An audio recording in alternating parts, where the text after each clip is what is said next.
হযরত জিবরিল আলাইহিস সালাম হযরত আলীর কাছে ওহী নিয়ে আসতেছিলেন, কিন্তু ভুলক্রমে তিনি মুহাম্মদ সাল্লাল্লাহু আলাইহি এটা ওয়াসাল্লামের আরেকটা কাছে অপবাদ।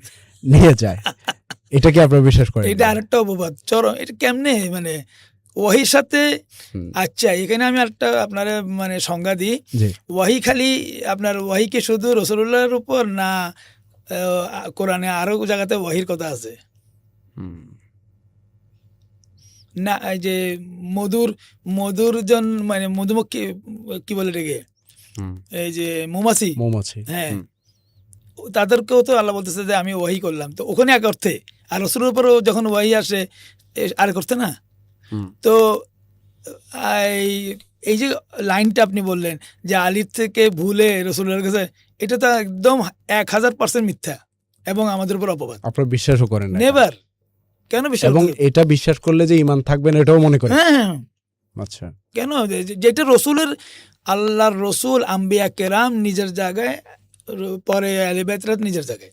এবং এটাও বলা হয় আপনারা নবী মুহাম্মদ সাল্লাল্লাহু আলাইহি ওয়াসাল্লামের চেয়ে হযরত আলীর প্রতি বেশি প্রেম দেখান এবং আলীর প্রতি বেশি আপনাদের যেই শ্রদ্ধা এবং আপনাদের সারা জীবনের যেই আন্দোলন, সারা জীবনের যেই আপনাদের মানে একেবারে দ্বীনের কাজ করা, দাওয়াতের কাজ করা সবকিছু আলীকে কেন্দ্র করে কিংবা হযরত হাসান হুসাইনকে কেন্দ্র করে, যতটা না মুহাম্মদ সাল্লাল্লাহু আলাইহি ওয়াসাল্লামকে কেন্দ্র করে হওয়ার কথা সেটা হয় না।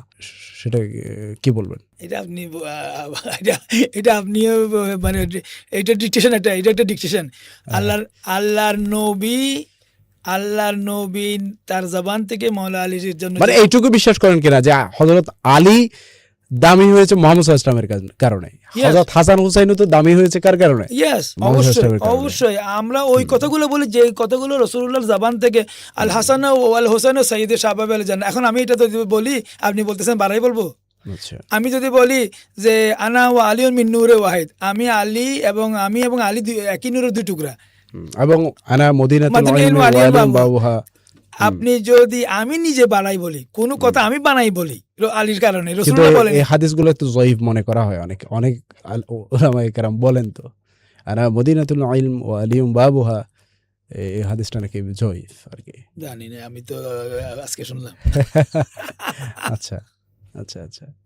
তো অর্থাৎ তাইলে আপনারা নিশ্চয়ই এই জিনিসটাকে বলছেন যে বিশ্বাস করেন না, আলীর কাছে ওয়াহী নিয়ে আসছেন। না, এটা পুরা বোমা কথা, পুরা বানোয়াট। এগুলো সব ইসরাইলিয়াত আচ্ছা, এবং উমাইয়াদের আমলের মানে মানে প্রপাগান্ডা। প্রপাগান্ডা।